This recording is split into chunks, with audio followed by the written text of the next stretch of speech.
Hello guys! Welcome back to my channel, Mrs. K. So ayun na nga, sa video ito ay share ko sa inyo yung mga experience ko kung paano ako nakakuha ng silver button katulad na nakikita nyo sa taas within 4 months. Yes, 4 months ko lang po siya nakuha. But na-monetize po ako 2021 and then hindi ko siya gaanong win-workout. Pero last year, 2024, May win-workout ko yung channel ko. And then, May, June, July, August, September. And then, August nakuha ko na yung silver button ko. Yan, kung interesado ka sa channel na to, panoorin mo yung video nito hanggang sa dulo.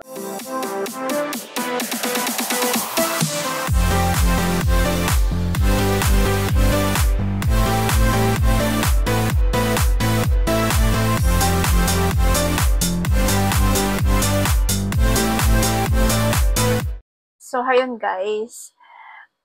Ano nga ba yung mga ginawa ko para nakuha ko yung silver button na nakikita nyo sa aking likod sa loob ng 4 na buwan?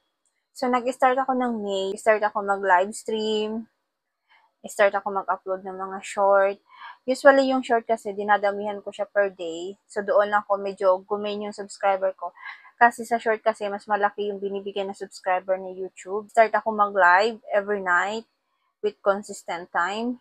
Every 10 p.m. and 10 a.m. ako nagla-live hanggang sa umabot yung time na medyo binibigyan ako ni YouTube ng tao. So, tuloy-tuloy yung bigay niya sa akin ng tao. Straight talaga sa loob ng 3 buwan. So, kung makikita nyo yung mga videos ko, yung mga natural videos ko is wala talaga siyang views. Kasi yung subscriber ko is galing talaga sa short and sa live. So, once na galing siya sa short, hindi mo na-notice yung videos mo na natural videos kasi magkaiba yung doing ng tao sa videos and then sa short at saka sa live. So, hayun, yung subscriber ko is galing siya sa short. Kung makikita nyo, isi-search nyo yung popular videos ko sa short, makikita nyo yung mga million views ko. So, doon ako nag-start mag-gain ng subscriber. Kasi yung ginagawa ko is nag-upload ako ng short, 12 short per day. Yes, 12 po talaga yung ina-upload ko per day. 12 short per day. So, nag-upload ako ng 9 a.m., 3, and then 3 p.m., 3, then 5 p.m., 3, and then sinusundan ko siya ng 9 p.m., 3. Sa loob ng 3 buwan, talagang consistent yun. Walang araw na hindi ako nag-upload ng short.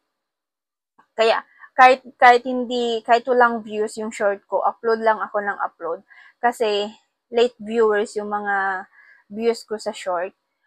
Wala namang problema kahit mag-upload ka ng kahit ilang shorts sa isang araw kasi hindi naman natin alam kung ano yung papatok na short kay YouTube.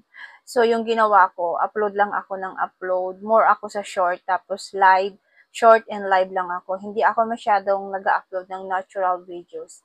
Kasi, yung natural videos is for ads lang naman siya. So, ang hinahabol ko is subscriber. So, sa short is madaming subscriber. And then sa live also, mas madami din yung subscriber, lalo na pag nagbibigay si YouTube ng tao sa live mo. So, ayun, consistent ko yung ginawa within 3 months. So, ayan na nga, after 3 months, na-reach ko yung 100,000 subscriber. Kaya, nakakuha ako ng silver button.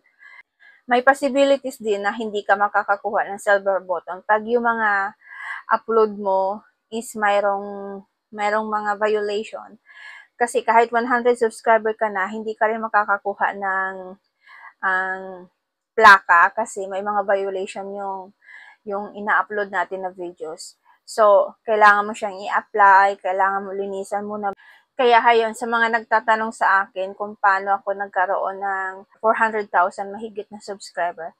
So, sinasabi ko po is mag-upload lang ng short, tapos mag-live kung hindi busy, live lang po tayo ng live.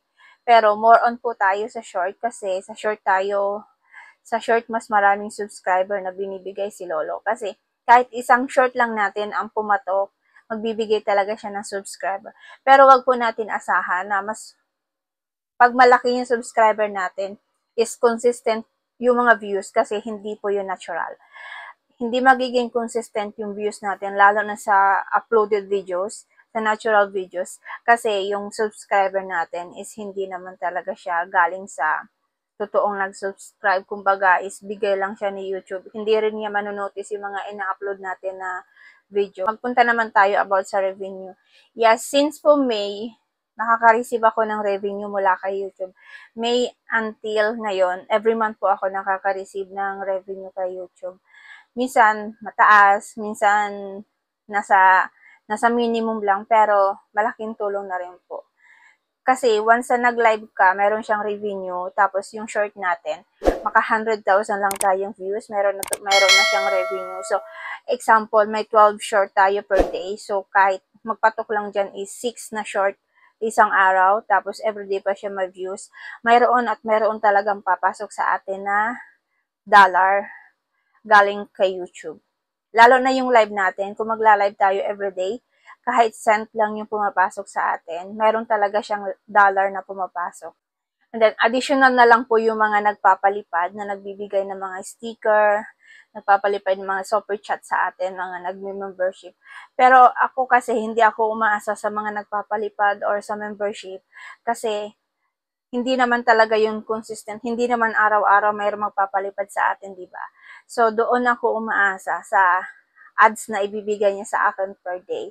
So, hayun, doon ako kumikita sa harang na binibigay niya sa bawat videos ko. Kaya, wag tayong tamarin, upload ng short, mag-live, and then mag-upload ng mga videos natin kasi dyan lang tayo kikita kay YouTube. Ayun guys, thank you for watching. Sana may natutunan kayo sa aking simpleng tips about kay YouTube.